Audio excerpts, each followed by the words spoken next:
This is the Nerd Coalition. Hope you guys enjoyed the show. And now, feel the Nerdgasm. There is something wrong with me, an emptiness. I'm just drifting, and I don't have purpose. It's the summer movie season, so you know what that means. We got to get us back into the Marvel swing of things. Now, we already know Marvel has had some hits and misses, especially when it comes to this multiversal saga. And the latest Marvel thing that we had was Captain America Brave New World, which I thought was a cool movie. You know what I'm saying? I don't think it's getting too much hate. I feel as though it don't need to deserve. But it's time to kick off the summer because we got 2 Marvel movies down before we go to Avengers Doomsday. And today we're going to be talking about Thunderbolts. Asterisks. So now Thunderbolts is kind of like the Marvel version of Suicide Squad. So if anybody remembers Suicide Squad, you guys enjoy Suicide Squad, especially the one that James Gunn made. It's kind of like that, but a little bit different. And that's what I was expecting going into this movie. I wasn't expecting a high level Marvel movie. I wasn't expecting like a complete trash thing. I was like, it's the Thunderbolts. It's just a means to get to an end type thing. And I have to tell y'all this. It shocked the hell out of me. Seriously, the Thunderbolts really shocked the hell out of me when I went into this movie with low expectations. And to be honest, I came out like, wow, that was, I'm not going to say inexperienced, but I'm just like, but it's going to touch you in certain ways, depending on how you feel, depending on how sensitive you are, it's going to touch you in those kind of ways. Like, this thing took me by mad surprise. I wasn't expecting of how, let me just read you the synopsis on the IMDb page. After finding themselves ensnared in a death trap, an unconventional team of anti-heroes must embark on a dangerous mission that will force them to confront the darkest corners of their past. Now, that's just a quick synopsis, and I'm telling you, it goes there in this movie. So, without any further ado, we gotta talk about it. Off the back right now, Florence Pugh, who plays Elaine, Black Widow's sister, she is like the forefront of this movie. And this movie should have been called Thunderbolts, brought to you by BetterHelp. Stop it.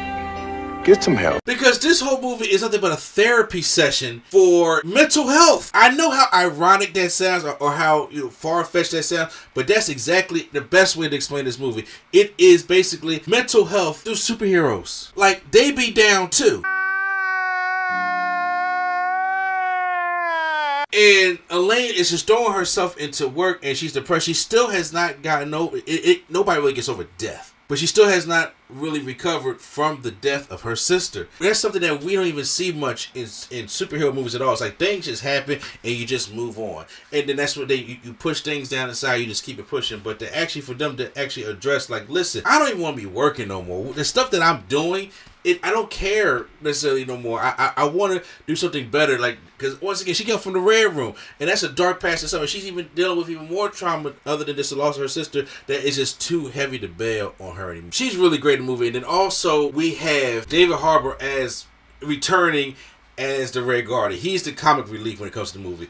He's really good in the movie. And like I said, he brings the comic relief. But there is a scene in here that's just like, yo, it gets serious. It really gets real. And it ain't like, the destruction of the world. It ain't just, it ain't nothing about people dying. It's just a real heart-to-heart scene that I'm pretty sure any of us would need to have with our loved ones, and to the point where it's just like, yo, it's time to release it all. There was a scene in that movie, I was like, oh, I feel this. I'm really feeling this. It took a turn that I was not even expecting. Wyatt Russell makes his return as John Walker in the movie, so, basically, Junior Varsity Captain America. I don't have the flashiest gadgets, I don't have super strength. But what I do have is guts.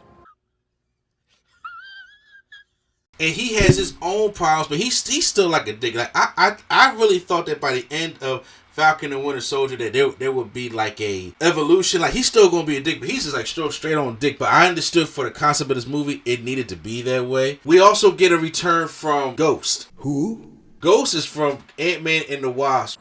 Houdini, you know Houdini. Yeah, buddy. Y'all don't remember her, do y'all? Well, she from that movie Ant-Man 2, and then she makes her way back. And they gave her more to do. Opposed to what they did for her in Ant-Man 2, they did way more for her, and I think justify her character. Taskmaster's back. And since she did not have such the greatest showing the first time, I'm glad that this movie gave her some more to do. I like the situation that they have to come up to put them together as a team in the first place. Then we're introduced to Bob. Now, for those who don't read comic books, I already knew when I saw Bob and seen the trailer, I was like, I know who this character is going to be already. And I don't think it's a spoiler, but it's already know that it's Century, okay? And for those who really don't know, anything too much about the Marvel comics is that Century is like Marvel's version, kinda, of Superman in a way.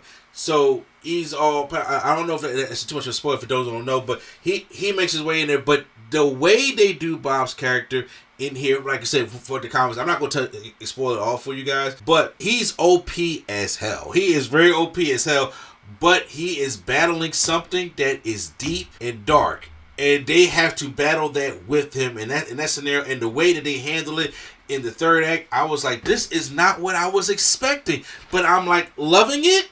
That's what I was saying. It was really like, yo, it was a therapy session for each individual Thunderbolt in this movie. And I was like, what we literally laying on the couch right now. That's what we're literally doing. So there were some people in my theater that was I don't want to say sensitive. I would probably say a little bit triggered about certain things. And I was like, I understand, because I was like, nobody really came in here expecting to see this. They was really expecting to see Marvel Suicide Squad to the point where like we got a mission for you to do. If you don't do it, a threat is here. We gonna all put your head a little bit, just like Amanda Waller would do. That ain't this movie. Sebastian Stan is great. Sebastian Stan plays the Winter Soldier. He's Congressman Bucky now. Did your speechwriters help you with that? They did, yeah, the ending a little bit. Did you like it? It was good. Solid B+. Emotional. Very. So him and Julie Louis-Dreyfus as Val, she is the one behind kind of like all this and the manipulator. If you want to substitute her if like the Amanda Waller type thing, no, but she's much more quick-witted at that, I would say. I'm not going to get into any spoilers or anything like that, but there is 2 post-credit scenes. One that's more for comedic relief, but it does play into, I guess,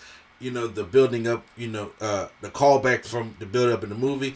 And then there's also the very, very post-credit scene after the credits. That's when we really get the ball rolling going into the summer and going into Avengers Doomsday. Overall, y'all, I really recommend that y'all check this movie out. I think Marvel went back into the ways of like Guardians of the Galaxy in a way. I'm not saying it's as good as the first Guardians of the Galaxy. I'm just saying that feel when you have like, it's like we're not doing too much multiversal bullshit. It's a contained movie. It's in there. It's contained, and you have to. It's like we're focusing just on this because we need to. Elena was doing such a good job in this movie. I was sitting there to myself like, do I really need Scarlett Johansson back? And they do address the asterisks when it comes to the movie. So we're going to see what the asterisk is talking about. So if you guys are worried about that, though, they're going to touch base on that. But I will talk more about it in my spoiler review. I'll put that on the podcast. I hopefully have that podcast up for you guys this weekend. So, but if you guys are listening to the video version, make sure you hit that subscribe button. Make sure you hit that like button. That really helps out the video, helps support the video. But if you listen to the audio version, we will be getting ready to talk about spoilers right now because you can't go more into depth into this movie without talking about spoilers. So make sure we're going to get up into that. But then once again, for the video version, once again, make sure you subscribe down below. Once again, this is NC and the place to be. Chill, Mr. Andy, and the Nerd Coalition is out.